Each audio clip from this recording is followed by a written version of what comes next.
बहुत स्वागत है आप सभी का। आपके साथ मैं हूं संयम जैन। देश के अंदर का एक ज्वलंत मुद्दा आतंकवाद, जो अब तक थमने का नाम नहीं ले रहा है।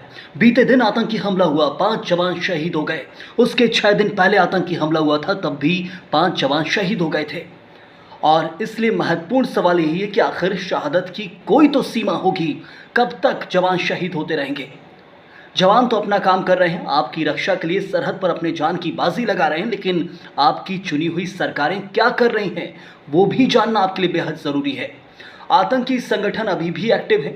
जम्मू कश्मीर के अंदर पूरी तरह से एक्टिव है आतंकी संगठन।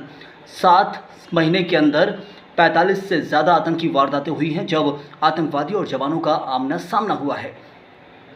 तो वहीं बीते 3 साल के अंदर 45 से ज़्यादा जवान भी शहीद हो चुके हैं।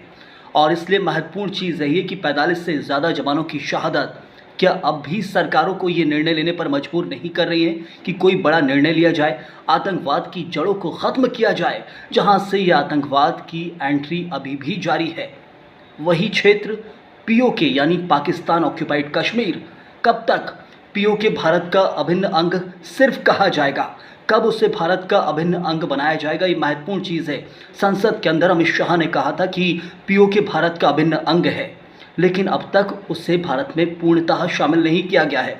और वही एक घुसपैठ का बड़ा क्षेत्र बना हुआ है, जहां से पाकिस्तान से आतंकी पीओके के जरिए भारत में एंटर कर जाते हैं।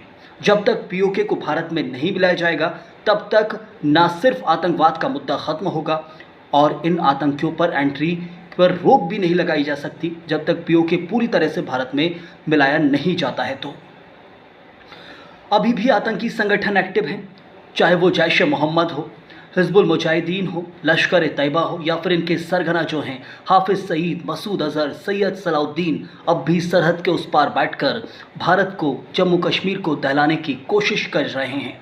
और बड़ी बड़ी साजिशें यही है कि आखिर कैसे ज़्यादा से ज़्यादा जवानों को मारा जाए, कैसे भारत के अंदर ज़्यादा से ज़्यादा सिविलियंस को, आम नागरिकों को हताहत किया जाए। पीओके का मुद्दा जब तक हल नहीं किया जाता, जब तक इन आतंकी सरगनाओं को पकड़ा नहीं जाता, तब तक आतंकवाद थमने वाला नहीं है। आतंकी सरगना अपने गुर्गे भेजकर जवानों को, आम नागरिकों में दहशत फैलाने की कोशिश करते हैं, लेकिन ये सरगनाओं को जब तक वहाँ से उठाया नहीं जाएगा, जब तक इन्हें नहीं ख़त्म किया जाएगा, तब तक आतंकवाद ख़त्म नहीं हो सकता। 2014 में आने से पहले प्रधानमंत्री मोदी ने कहा था, जब उनसे सवाल किया गया दाऊद इब्राहिम को लेकर कि आखिर दाऊद इब्राहिम को क्या आप लेकर आएंगे, पकड़ लेंगे, तो उसको लेकर कहा था मोदी ने कि आखिर ओबामा ने क्या ओसामा को बता के मारा था? बिल्कुल नहीं मारा था। ठीक उसी तरह हम भी कार्रवाई करेंगे, ये नरेंद्र मोदी का कहना था। लेकिन 10 साल के अंदर दाऊद इब्राहिम भारत नहीं आ पाया। आने वाले 5 साल में दाऊद इब्राहिम को भारत लाया जाएगा। 1993 मुंबई ब्लास्ट का दोषी है दाऊद इब्राहिम, क्या उससे आने वाले 5 साल के अंदर भारत में पकड़ के लाया जाएगा? इसके अलावा जो दूसरे बड़े आतंकी हैं, जिनका हमने अभी नाम लिया है, क्या उनको पकड़ा जा सकता है? ये बहुत सारे महत्वपूर्ण सवाल हैं। प्रधानमंत्री मोदी ने कहा था कि तीसरा कार्यकाल कड़े फैसलों का होगा, और इन कड़े फैसलों में क्या आतंकवाद का पूर्णतः समापन हो पाएगा, ये भी एक महत्वपूर्ण सवाल है। क्या आतंकवाद का अंत इस तीसरे कार्यकाल में नरेंद्र मोदी कर पाएंगे?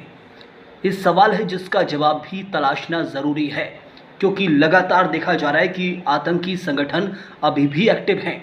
जम्मू कश्मीर केंद्र शासित प्रदेश बनाया गया, आने वाले समय में पूर्ण राज्य का दर्जा भी दिया जाएगा, जब वहाँ से आतंकवाद खत्म होगा। लेकिन आतंकवाद खत्म कब होगा, कैसे होगा, क्या जो मुद्दे हैं वो हल हो पाएंगे, आतंकी सरगनाओं को पकड़ा जा सकेगा, या फिर पीओके को भारत में शामिल कराया जा सकेगा?